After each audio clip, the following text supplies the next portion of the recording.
Hi, welcome to NDE TV. I'm Peggy Robinson. Today's guest is Paul Aurand, and I'm going to let him introduce himself because I think he can do a better job than me of introducing what exactly you do. I'm sure you could do a fine job. I'm a hypnotherapist and I specialize in regression therapy. So we use that a lot for trauma, working on childhood issues. But we have taken it further. We go into the womb in utero to see what's happening there. It's a place, childhood memories come from the body and from the subconscious mind. But in utero, the body's not fully developed, the mind is not fully developed. And you actually can make contact there with the incoming soul and explore how one is feeling about coming to be born, as well as what it is they're planning on doing, learning, working on in this coming life. We go even further from womb, we go back to past life. I wasn't so sure about validity of past life when they were happening spontaneously in a medical practice I was working in, doing pain management. But after it happened a number of times, I began to explore it, studied how to do it, and did it much more intentionally and thoroughly. And in time, learned to do the work of Michael Newton, which he called life between lives regression. So it was really regression into spirit before one incarnates. And really the reason I became interested in that, and that's been my main focus for many years, is following my near-death experience. I really wondered how I could facilitate a session for someone so that they could have some of the same really expansive and healing and mind-blowing experiences that some NDErs have without having to go through the trauma, without having to be killed or come close to death. Would you like to share your near-death experience? Sure, I'd love to share it. I think one of the most important things about it is that most people wonder what happens after we die. Is there an afterlife? Is there a spiritual realm? Is there nothing? Once this body's dead, is that the end? Is there no more consciousness? And so when I was struck by lightning, I found myself, it was a sunny day actually, we were at a swim meet for my son. I didn't even know it was lightning. I just know I was electrocuted. And when you see yourself outside of your body, when you're above your body and you look back on it and realize you're still conscious, even though your body isn't functioning, and that you can move away from your body and explore other realms that we don't normally see or aren't so normally aware of.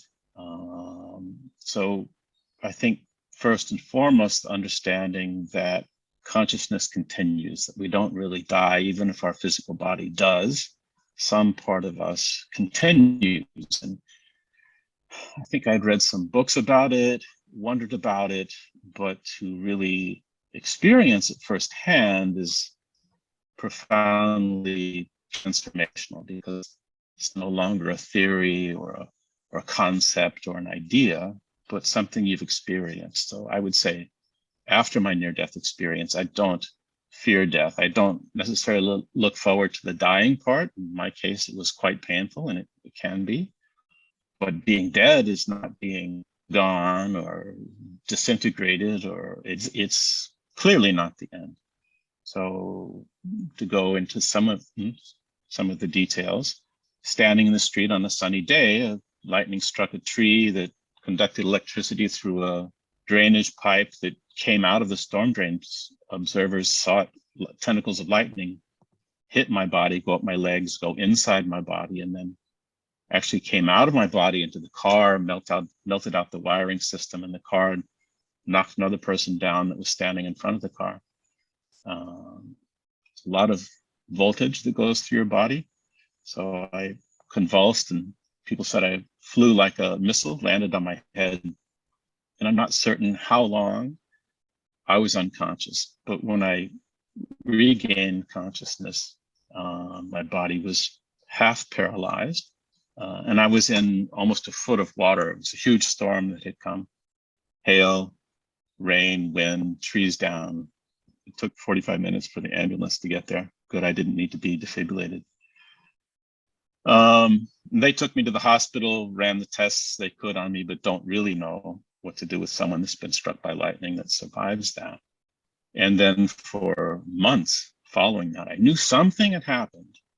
I had problems with my immune system, with fears about anything associated with electricity. And my short-term memory was really the thing that was most affected. I couldn't remember something from one minute to the next. Luckily, that's returned. And when it doesn't, then at least I have something to blame it on. And so it was a few months after the lightning strike that a colleague did a regression session for me and took me back to those last minutes just before the lightning struck.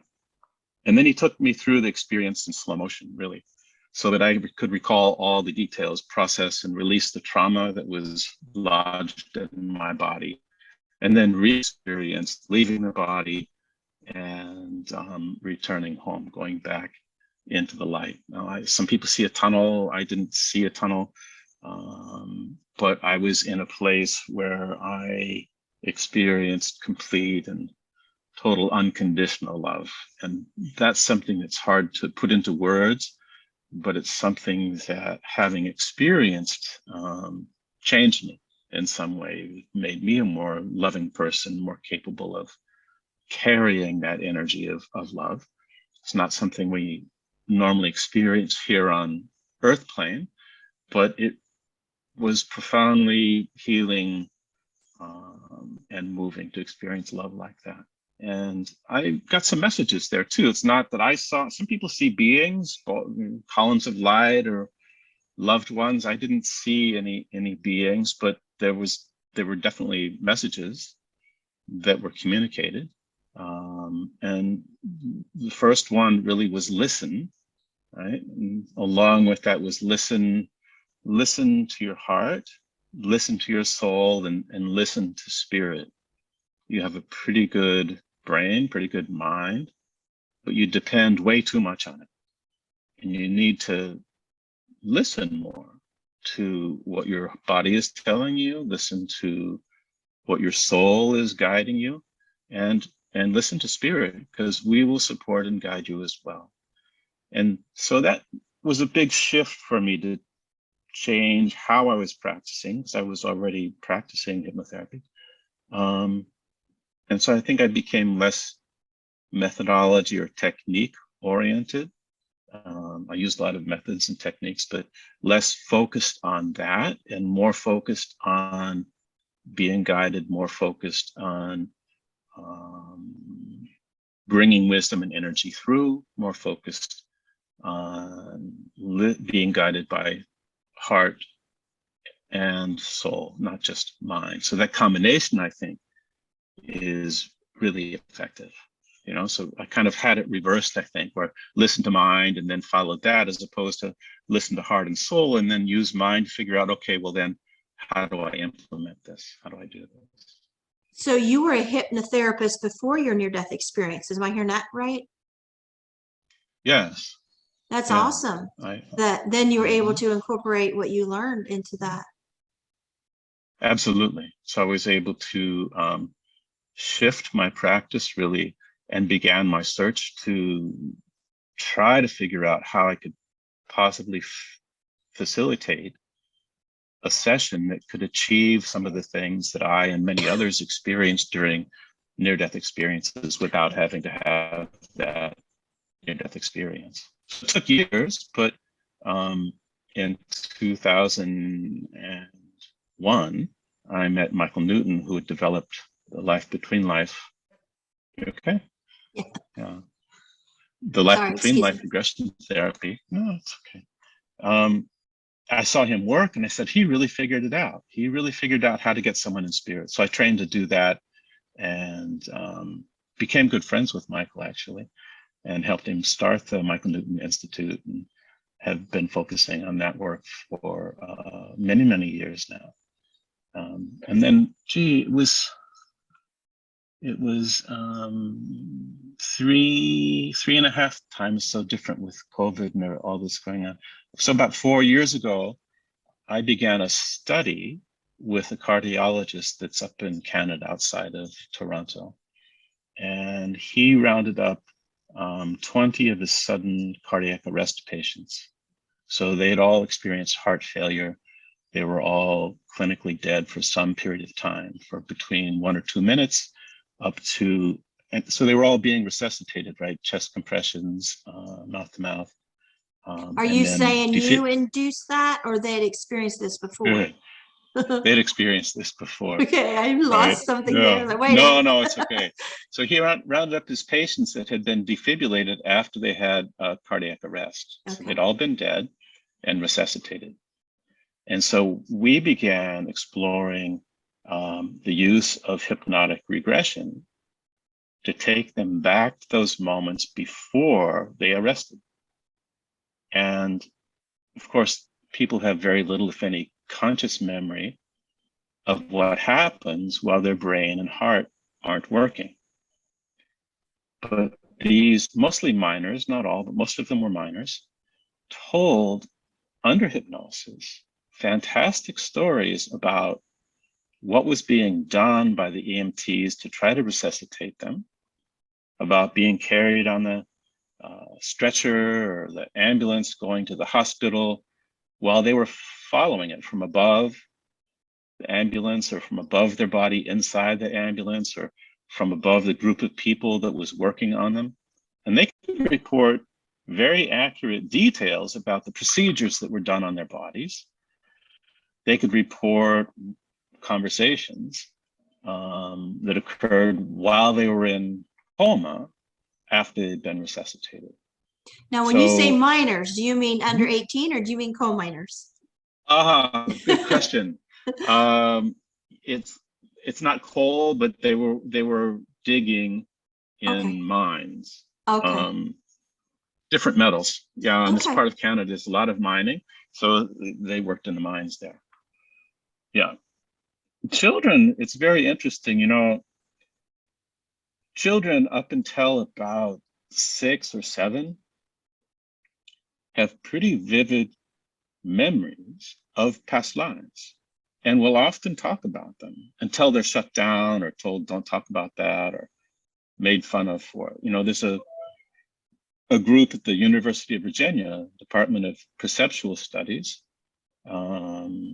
Bruce Grayson, Jim Tucker, and their founder, Ian Stevenson, have thousands of cases that they have researched of children, not using hypnosis, but children just telling stories that then they could go and investigate and prove. So this is fascinating research, I think. I have one. Tell me. It's real short. I grew up poor, okay, and my dad didn't like me, but I have this memory where I am this rich girl and this long, dark, curly hair and a beautiful dress and big bow in my hair. And my dad is beside me in a suit, very rich, very loving man. And there's a mother there too, but she's kind of like more in the background. But we're standing in a field and they're hunkering me down because a helicopter is landing to pick us up and the wind is coming from the blades. And so, you know, they're kind of hunkering me, taking care of me.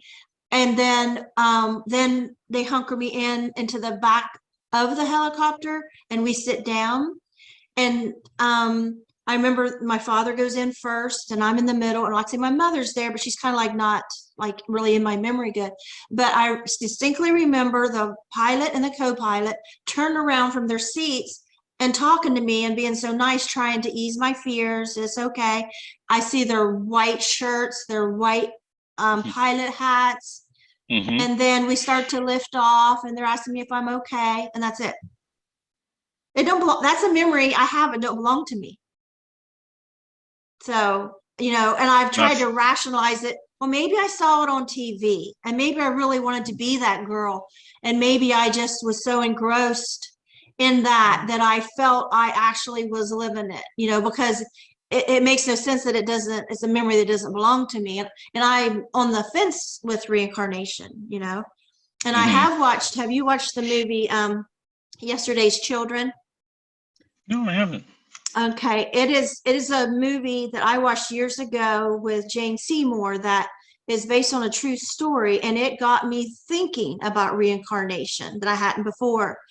And she is pregnant, has a teenage son and a husband, and they have a business, and she starts having dreams, very vivid dreams of another woman's life that lived decades before. And her mother told her, said, well, you did as a child as well, but these were recurring now.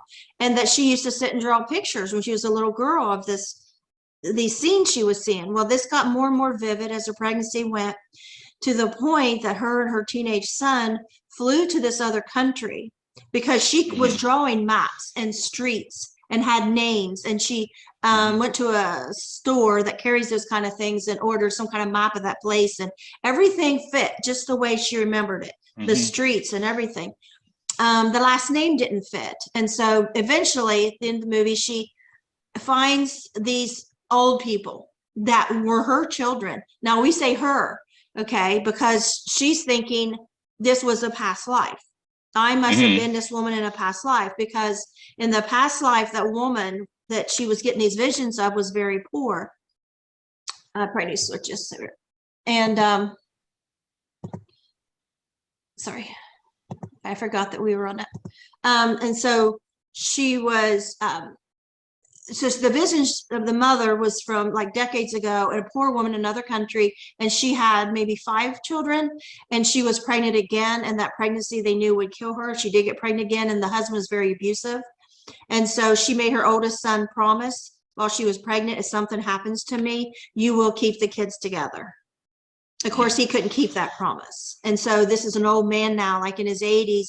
And some of this, I think one of the siblings had died, and they were all separated after the mother died. And he carried his guilt that he didn't keep the kids together.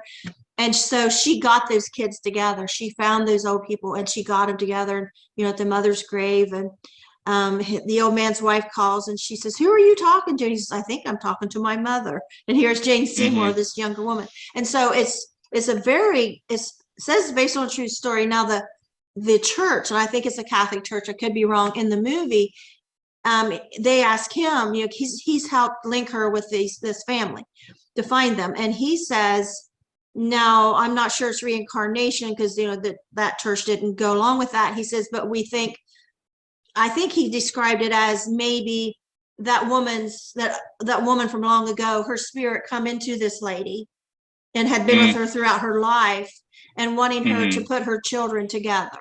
And so, we don't know, right? I don't know. Because just like, that memory I have that doesn't belong to me, I thought, oh, that must be reincarnation. But then I got thinking, maybe I saw it on TV, and maybe where I had drowned when I was little, maybe I was just like engrossed into this little girl's spirit that was on TV. I wanted to be, with a father like her, and, be like her so much that maybe I engrossed myself. And so, I don't know. I don't have clear answers. You drowned when you were little, did you say? I drowned when I was 5. I had NDE at 5 and an NDE at 25 for ectopic pregnancy. Now, in your NDE, did you stay and be out of body, or did you go to other realms? Yeah, I did go to other realms, and that's where I experienced these messages about That's listen. what I thought you said. Okay.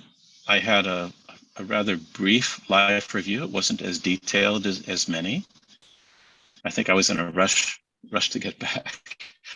But I was able to experience the deep appreciation from all those people that I'd done sessions for, all the people that I'd done therapeutic sessions for. And it was not in the form of words, but it was almost one by one coming forward and just feeling gratitude. And it was so reassuring to know that I had made some contribution, that I had done something beneficial, and that people appreciated that.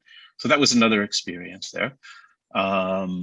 And the other really big one that's a little hard to define is that I felt I was put into this universal sea of consciousness where I felt like I was part of all things. It's even beyond that. I felt I had the experience of being all things. And I still had a sense of self, but I knew I'm part of all of this. And one of the most relieving things was there was absolutely no sense of separation. And I think separation is a big one for all of us. I feel separate from you. I feel separate from the group. I feel separate from politics. I feel separate from the planet Earth. I feel separate from my own self. And so this becoming one again with myself and with all things was a very, very powerful experience. And then coming out of that oneness, realizing that this is one of the core wounds that we all carry. And so wondering, well, okay, how can we work on resolving that? And that's really was one of the main impetuses for the book I've written, Essential Healing. It's really a book full of practices, over 50 practices, so that people can do this for themselves. I mean, I assist people with these sessions all the time, but I really wanted to gather up the techniques or methods I'd used over almost 40 years in the field, and teach people how to use them for themselves. So I'm a big fan of self-healing and self-therapy, so I put them in the book. But the intention is that over time, that core self, that true self, that authentic self, what I call soul essence, gets covered over by layers of protection, layers of hurts and wounds, layers of different experiences in life. And it becomes, over time, it becomes difficult for us to even remember that we're something more than our human body, right? And all the things that our mind is telling us. So the book really guides you through a process of getting out of your analytical mind and moving into the heart. Now, most of us have some substantial protection over our hearts because we've been hurt and don't want to get hurt again. But this protection does protect us to a certain extent, and we wouldn't have built it unless we needed it. But it also separates us from ourselves. It separates us from our feelings and our heart. And so one of the important healings I think that we all need to experience is to reopen this heart and be able to go into it, allow ourselves to feel the multitude of feelings that live in there. Some are painful and some are ecstatic. But the point is that once you get heart open once again, it's easier to live from heart, to hear what it's saying. And it's the doorway to inner world. It gives us access to all these other realms and parts of our psyche, parts of our being that live within us. And we can begin to work with those. Some of them need some therapy. Some of them need some healing. Some of them need some redirection. And others can provide us with great wisdom beyond our intellect. We've lived many lives. We carry great wisdom in our soul beyond our mental mind.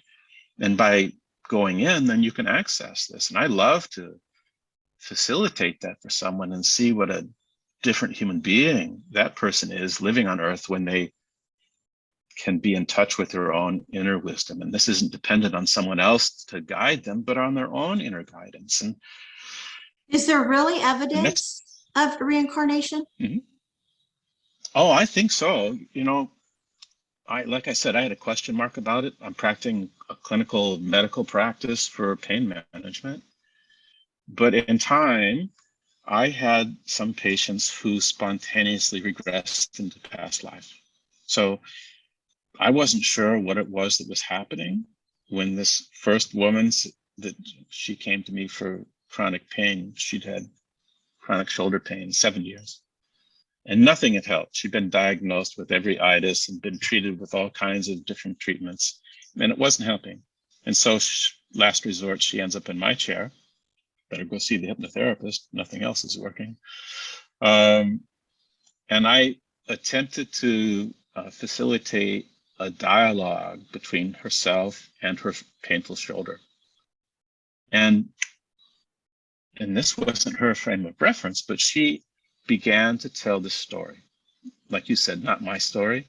She began to tell the story of being a slave, stealing food, being caught, and being beaten to death. And in the process, having her shoulder stomped on and crushed. This is a very dramatic story. She was crying, saying it very, very quickly. And I'm kind of going, I'm not sure what's happening here, you know? Finished. And when I brought her out, she said, funny thing, my shoulder doesn't hurt. And it never hurt again. How do we know that it is our past life and not someone else's? Like maybe a spirit is coming into us in that relaxed state and we're somehow picking up. It's just a question. Yeah, that's a good question. It's way ahead of where I was at the time. So at that time I said, you know, I don't know if that was a past life, fantasy, allegorical, psychosis, I don't know. But her shoulders improved, and that's what counts. And then it happened 2, 3, 4, 5 more times over the course of the next year. I said, no, there must be something here. I need to learn how to investigate this, how to explore this, how to facilitate this. And then learned how to do it. And so I always kept that part of my practice separate from the medical practice in the beginning. But then it just grew, and there was so much need for it. And it was so successful that I just focused on that entirely. Having a spirit come in someone and having symptoms manifest from that, that's a whole nother story, right? It's a possibility. But I think first we look in this life for what's going on. What are the beliefs? What are the survival strategies? What are the emotions that are driving someone? Because those things live in the body and they live in the subconscious and they really influence us, right, in many, many ways. And then go further, then go into womb and go into past life and see what past life imprints are back there that are influencing or affecting me here in my life, right? So if you were very rich in a past life and you came into this life into poverty, then as a regression therapist, my question is why, right? Why did you choose to, or why did you come into a very different existence? And that's one of the main things that we explore in past life regression is at the death scene in the past life, we have the individual look back over that life and ask them what they learned from that life, what needs to be resolved, because sometimes there's some energy or feelings from the life that someone carries. And the other big thing that we ask is, well, as a result of your experiences in this life that you just completed, what do you decide to do or not do next time around? Because it's there before the soul is gone through some of the processes the soul goes through, like the NDErs expressed. From not such an enlightened level, the soul can decide something there. Well, I had so much money and I misused it, or I was spoiled, or I didn't do anything good with it. So next time, I don't want to have any. I want to go into a family that's dirt poor. So it seems to make sense at the time, but then it can cause trouble in the person's life. And so we want to take someone back to those moments of that kind of decision and I would never say, okay, change it, but they have the opportunity to look at it from this higher perspective. And that's really why we use hypnosis. It gives you a higher perspective. You're not asleep, you're not unconscious, but you're objective observer and you have a higher perspective. And so from that higher perspective, objective observer state, go, you know, that made sense at the time, but I could really do much more of what I want to accomplish if I wasn't so poor, if I had money, right? And then we can break that agreement, what Carol Meese called sacred contracts, and make a new one. Well, okay, I can have money. I'll remember to use it in a better way than I did last time. And then things can really shift the person. That's where the most value, I think, is in past life regression. My earliest memory, which I say in the first paragraph of my book, and I thought, okay, I know this makes no sense, but I just really felt I should start there. And so it makes me think of it when you say that, is my first memory is in a baby bed, and I see my older siblings running out in the living room from the doorway, the room I'm in. And I'm praying to God, and it's like I don't even have language yet, but in my mind it's so clear, like an NDE is, that I'm just having this telepathic conversation, and I know who I'm talking to. I'm talking to God, and I can picture God in this memory with memory within a memory, because I have this memory that I'm sitting there and I can remember this white place, and everybody just catered to me and loved me, and everything I wanted I got. And so I said, hey, you sent me to the wrong family. These people are weird and they don't like me. So you need to switch me to my correct family. I knew you didn't mean to send me here. And I'm sitting there, and silence was my answer. And I felt so alone and abandoned that I'm on my own now. And I felt that abandonment. And when I come back from my drowning at 5 years old, that memory came back to me and confirmed that your family doesn't love you, and like there was a mistake made. And I thought for a moment about going back into the water. But then when I tell you about the maybe it's a past life I remembered, the helicopter, because I don't know what it was. And when I think about that, I wonder if maybe I didn't say, if I did have that rich girl's life, and maybe I was always catered to, like this person that I remembered in heaven, that maybe I was that spirit in heaven. That's why I remembered that. And so maybe I need to come back poor and not spoiled, and not have a father's love, and my life would be different. Maybe I wasn't a good soul because of all that spoiling, being catered to. Just things I wonder about in my spare time. I often wonder. Yeah, it's quite possible. And I would say, if you recalled being very, very young, feeling misplaced, unloved, and unwanted, then that's a point where in regression therapy that we would do some intervention. So you've probably, and we don't try to change the story, that's not the point.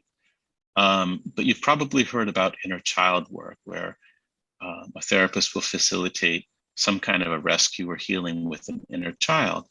And so in this case, if there's a memory of a very young child that's feeling misplaced, unloved, unwanted, and I was conducting that session, I would have you first connect with your resource as a caring and loving woman, and mother if you're a mother, but a caring and loving woman that then would go to that child and do for that very little child what it is she really needed her mother to do, that the mother wasn't doing. I did that while I wrote my memoir. Unintentionally. Because, it used to be I would tell my abuse just like you were reading a grocery list, like no feeling. I didn't feel it. I just told it, and it never helped me. But when I started writing my memoir, there are points I just stopped typing and tears would come down my face. And I loved that little girl, because now she was like a character in chapter 1 through 5, for example, and now I'm sitting here as this mother and grandmother, and I'm loving this little girl and feeling compassion for her. And that was kind of a healing process for me, to no longer have it in here, but I don't know, it's strange. It's something that we do almost every day. And there are two aspects of the child self. So the one that you're talking about is the one that we call the wounded child. It's the child that's in need of care and love, and knowing that she's wanted. But think about how many adults on this planet feel unloved and unwanted, and it comes from there. It comes from when their mother was pregnant and she was young, or didn't really My mom wanted to abort me. Yeah, well, there you go. And so it's prenatal even. So the rescue is to rescue the child, or to do the healing for the one in the womb, and to really give that one the proper welcome. And that helps an individual become much more whole, because with that kind of longing to be needed and loved and wanted, if you go into a relationship looking for that from a partner, that's going to be a disaster, because there's no other human being that can provide that. And it's really the child self. The partner sees adult woman, but the need comes from the child self, and the partner can't fulfill that. So if we, as caring, loving adults, can do the care necessary for the child, it's very direct. It doesn't take years. It doesn't even take months. We can fill the need. That child self then will heal and integrate into us. I said there's two aspects of the child self. There's the wounded child. That's what we're talking about. But there's also the wonder child. That's the intact one. That's the playful, spontaneous, creative child self that is full of curiosity and playfulness. And so when you do some healing for the wounded child, then it's easier to go from simply surviving, just getting along, to really thriving. Because once some of the wounded child is healed, then this more playful wonder child comes forward and brings back much more joy, playfulness, and fullness to one's life. That's why I think like some kind of creative therapy would be good for even in your, abused child and you're now adult, or even grandparent, to get in touch with your creative person inside you, because that is that child that had those happy moments. And I've kind of got a new theory here lately on why women go back to abusers, or why we pick abusers. And I think it's because when we're an abused child, we're always trying to be loved, trying to be better and better and better and be loved, and we never get it. And so when we become adult, if someone treats us in a bad way, that's okay, because our job is just to keep trying harder and harder to be loved.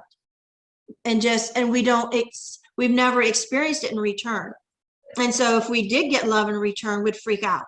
We don't trust that. That's probably a predator. Somebody that's showing you love might be a predator. And so I think I've had several women that's been abused and had near-death experience on my podcast. And I'm starting to see that connection with them and with me. It's like, wait a minute. The reason why we did that is because we were unconditional loving. That's what we did. That was our job, unconditional love. Yeah. Somebody knocks you in the head, you get up and you try to be better, so they love you. And so when you start dating and a man's mean to you, well, I'll just be better. I got to be better. And then maybe he'll love me. And we don't notice the guy being nice to us or open the door or whatever those things, because, some of us see that as predatory. And so, I think I'm starting to understand, because when I worked at CPS, I was like, why do those women go back? And then I became one of those women. And I still didn't understand what was happening, but I can look back and see that. Another thing I wanted to mention is talking about reincarnation. We live near one of the oldest. Wait, before you go on to I just want to, because it's so important to think what you're talking about. Okay. About why women go back. Yeah. And so in my book, page 91, there's a list of the things that we all need to hear, especially when there's a wound, right? You're safe, you're loved, you're wanted, it's over, and it goes on. But when we don't know this, then some part in us says, I have to do something in order to stay safe and to get love and acceptance. And that's when this survival strategy leads us from a very limited realm of possibilities. We form a survival strategy that says, well, if only I was more loving, if only I was more good, if only I didn't show how painful that is, if only I was stronger, if only I was better, on and on and on. And then we tolerate this kind of thing. And then it's a magnet that draws us into those kind of relationships. And yes, you're right, there's this dynamic of victim perpetrator too. And once we become the victim, perpetrators recognize that, and it just becomes this endless spiral.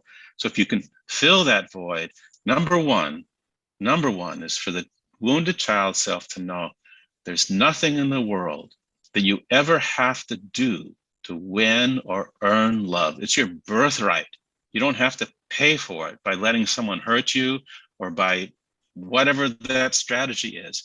And when someone knows that and knows they are safe and loved, then it puts an end to that kind of harmful survival strategy. And that's one of the biggest things we work on. Yeah, I had to learn that after 16 years, my first marriage. Yeah. I had to learn one day, come on like a light bulb. He doesn't love me and I deserve to be loved. And so does he. He deserves to find someone that he can love, and I deserve someone that can love me. And in that took a lot to get to that point, instead of trying to make to have a perfectly clean house, be a perfect person, have the perfect career, so maybe then they will accept me. And then you realize, oh, wait a minute, I deserve to be loved. Louise Hay, that was the very foundation of all of her work. I love and approve of myself. That was her mantra. That was her phrase that she had you say in the very beginning. And that was really difficult for myself and for many, many people. But once you know that, you can't be a victim anymore. You won't tolerate it. I was going to say, we live near a courthouse, and years ago I went, it's the oldest courthouse in the state, and it's closed, you know, it's just this little building up on a hill. And they had some kind of like reenactment for students and doing moot court or something. And so we're kind of like walking around outside, and there's a tree there. And all of a sudden I could see so clear slaves being hung on that tree. I could see it as if it was happening right then. And, you know, so then I hear, you know, past life stuff. I'm like, was I there watching this? Was I a slave before? You know. And another thing is guillotine. Ever since I first heard about one in school, I still get this flash of like this guillotine coming down. And so it's like this hanging, this guillotine. You know, maybe watch too many scary movies, but yes, but those things make me think about past lives. You know, when those little memories, it's like, that never happened to me. Why do I keep getting this flash of this hanging and of a guillotine? But you know, but I'm sure those things were common back, you know, a long time ago, and people did see those things. I once taught a master's hypnotherapy course at an old Revolutionary War inn in Virginia. And there was a part of the inn called the jailhouse, which had actually been a jail, especially for slaves. And out front was an oak tree where they hung slaves. Very strange energy in that place. Anyway, different story. But past life regression, it took me a while to understand this. So past life regression from a linear thinking mind perspective is going back and remembering something that you experienced in your previous existence, in your previous life. But over time, it became clear to me doing this work that there's something more to it than simply remembering what happened. The truth is that there is some part of my consciousness, there is some part of my soul energy that still exists back in the past in that time. And so if a slave is hung there, especially when someone's killed or tortured or this kind of thing, some of their energy can tend to stay in that area. That's what we call ghosts. That's, you know, it's not such a mysterious thing. It's, if you think of it in terms of energy and consciousness, some of the consciousness of that slave is still there. Some of my consciousness from my past life is still back there in the gold rush. And when I do past life regression, I'm connecting with that part of my consciousness that's back there. Now, if some of my consciousness is stuck there, it's important for me to retrieve it. There's a kind of shamanistic approach to soul retrieval, which is bringing back the consciousness of the energy that's been lost to different times and places so that I can become much more whole again, and so that I don't continue to, on some level, relive that trauma or those experiences in the past. And so it would make sense to me that if you went to a place where people had been hung, that some of their consciousness might still be there, and someone who's more sensitive, and most people who've had an NDE or two, as you have, are much more sensitive to things. The veil is thinner for us. You know, we're much more sensitive to what's on the other side there. And there's sometimes a kind of a bleed through into this life. We don't always know why. It doesn't always fit the picture. So I don't think it means that you were a slave or hung there. I guess that's a possibility. But I would be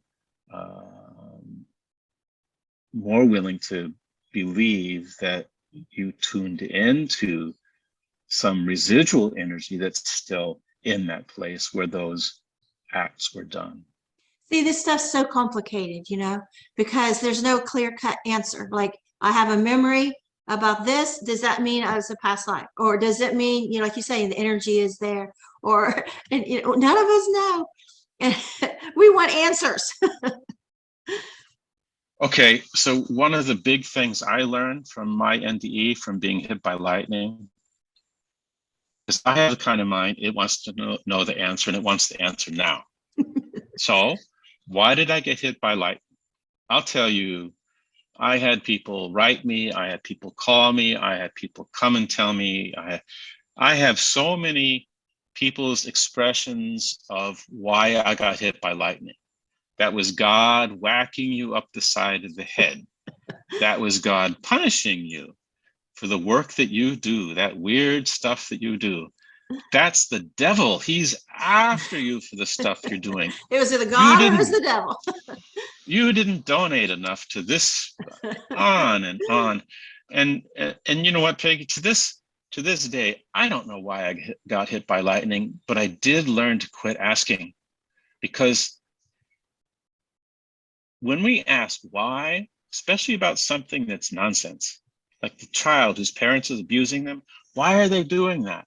If you ask why, you get stuck in the situation.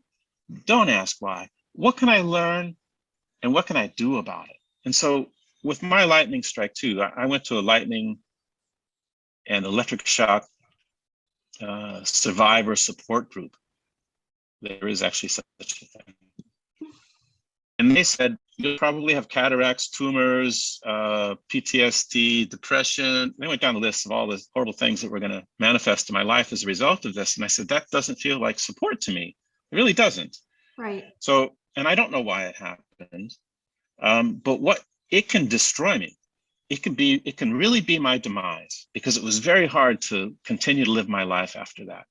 Or I can learn something from it, and I can employ that and use that in my life. And that's what I did. And that's been a real blessing for me in my life. Would I intentionally go out and get hit by lightning? Absolutely not. I don't recommend it. It's really, really painful. And many people don't survive it. I did. And so I said, okay, what do I do with this now? It gave me a different view of myself. It gave me a different view of the world. And my values really changed. What was important to me, as you know, from your own near-death experience, what's important to you before that experience, and what's important to you after that experience is often very, very different. After my NDE, my second NDE at 25, I was reminded of a promise I made to myself when I turned 18, that I wouldn't forget about the abuse, that I would do something to help abused children. And I went to college after being out of high school 10 years. Then I went to college and wanted to go into social work, and I became a child abuse investigator and become a therapeutic foster parent. And I had 60 kids in and out, adopted 10 of them. And I felt like this is my mission. I recalled my mission, and I was going to do that. But what it's left me in my older age is gratitude, because a lot of women die from ectopic pregnancies or whatever accidents and illnesses, and don't get to raise their kids. And I was told it was my time. And so, I feel gratitude every day that I got to raise my kids, and I know everybody gets tired of hearing it. They say, we've heard your story. I can't help it. It's on my heart all the time, of gratitude that I got to raise them. So, whatever comes, well, I got all these years that I shouldn't have had. Because the answer was no. God said it says it's your time. So, and not many people are told that. They're told go back. That's right. These are exit opportunities. It's a possibility to go. Yeah. And then we have some say in it. I don't know that we can determine whether we go back or not, but we have some say whether we stay or go. The people I regressed that had cardiac arrest were all told, either by a loved one that was in spirit or by some being of light, it's not your time. They all kind of came to something they described as a threshold, a sort of point of no return. And they were all said, no, you need to go back. You have to do this. You have to go back for this. You have to complete this. It's too soon. And then they all came back. One resuscitated, when they defibrillate them, they have to shock them 2, 3, 4 times, right? So sometimes the heart gets going and stops again, gets going and stops again. I had one in particular, he was having a heart attack, realized it, got in his truck and drove to a hunting lodge where he knew they had a defibrillator. I don't know how many people could manage that, but he did. He got there, his buddy that worked there thought he was joking around when he said he was having a heart attack. And then he collapsed and they had to defibrillate him. And so before they could get the machine working and shocking, he's out of his body. He describes this beautiful scene. He's in this meadow and he starts crying. This is a really tough guy, hunter, miner, and this guy is just crying. And his favorite hunting dog, who died some years before, comes bounding towards him, right? The dog comes to him, he's licking him, and he's just so happy to be reunited with this dog, and then zzz, back in his body. And he opens his eyes and says to them, "Why'd you do that? I was good to go."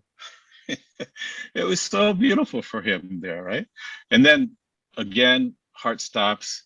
He goes back, dog. He goes even further, meets a loved one, and they say to him, "It's not your time. You still have more to accomplish. You need to go back," and then zzz, shock him again and back into his body, right? So he had no memory of those experiences.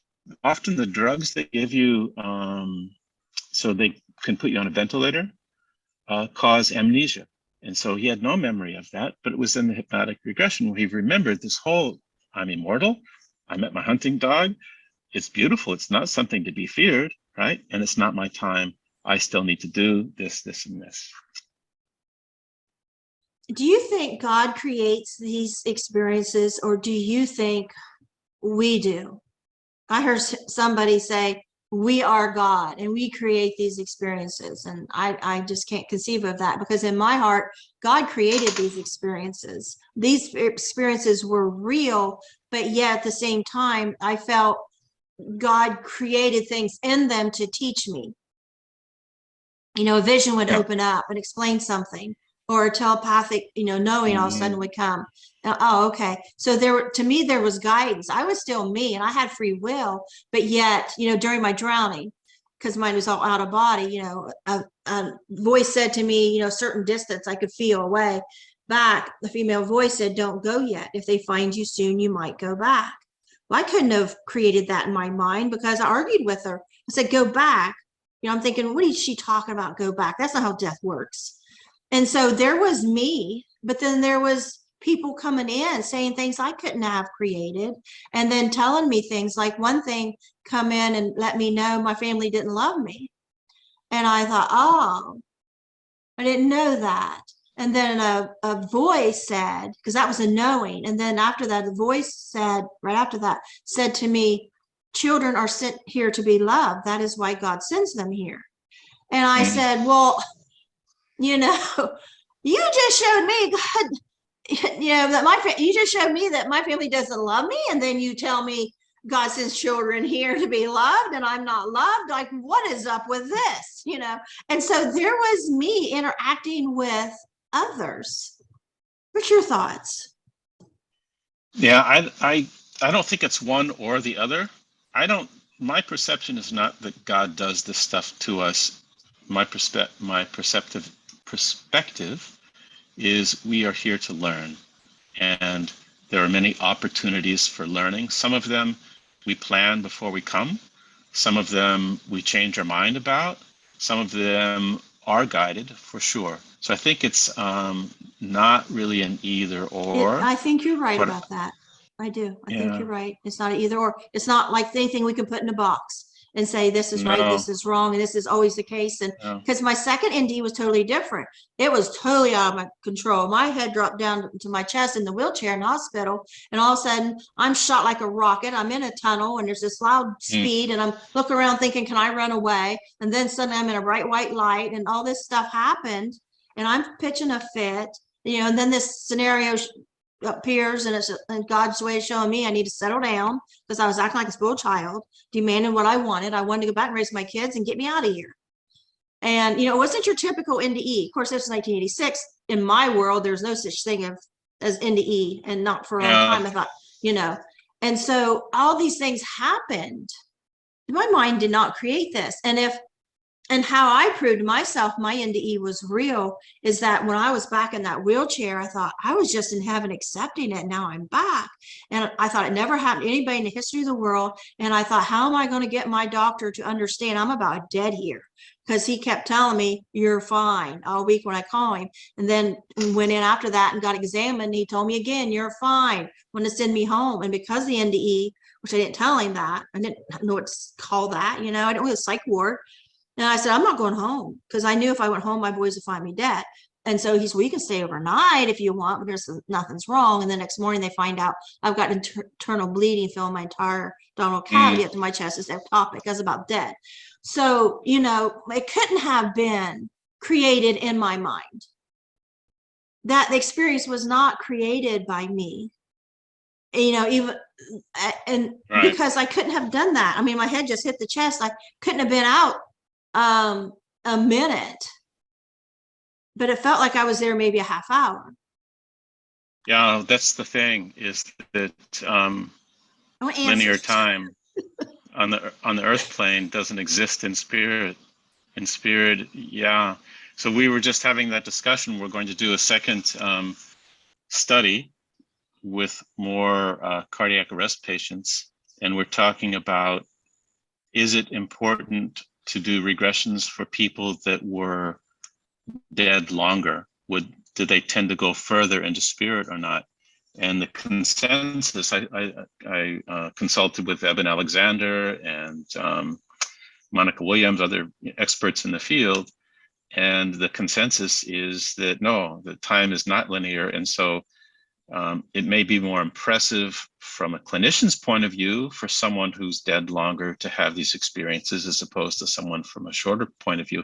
But for the person themselves, how far they go in spirit doesn't seem to be in correlation with how long they're dead, because there is no time once you're in spirit. And yeah. So that's why I don't know how long I was out either, you know, for the water to build up that high and people to come to me and get me up. Maybe 10 minutes is my guess, but I don't know.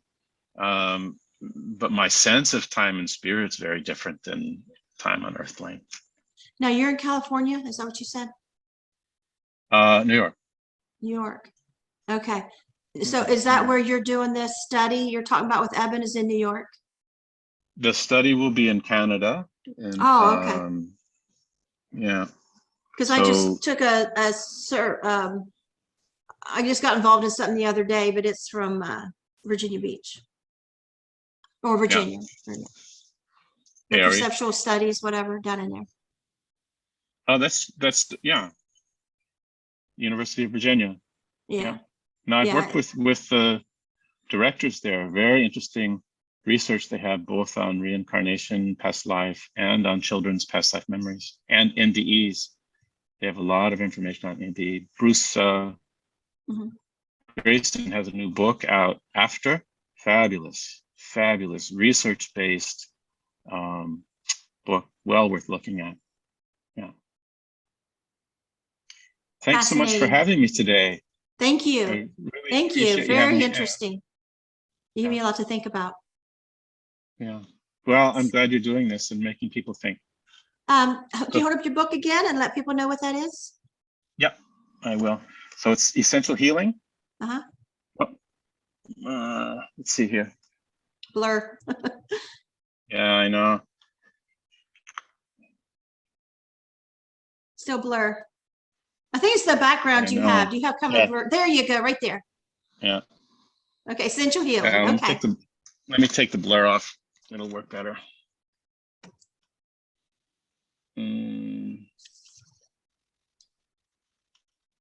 There you go. Yeah. All right. Better? Yeah. So as you can see, Eben wrote the foreword to it, and that was really an honor. A lot of what we talked about's in there, and a lot of practices that you can do for yourself for your own healings in there. It's all bookstores, all online booksellers, and you can Jody reach Long me. endorsed mine. Ah, beautiful, Yeah. beautiful. There's a proud You thing, can isn't reach me it, to have a yeah. book like this in these times? Mm-hmm. Okay. And paulaurand.com is the best way to reach me. Okay. Okay. Thank you, Paul. Thanks. Bye-bye.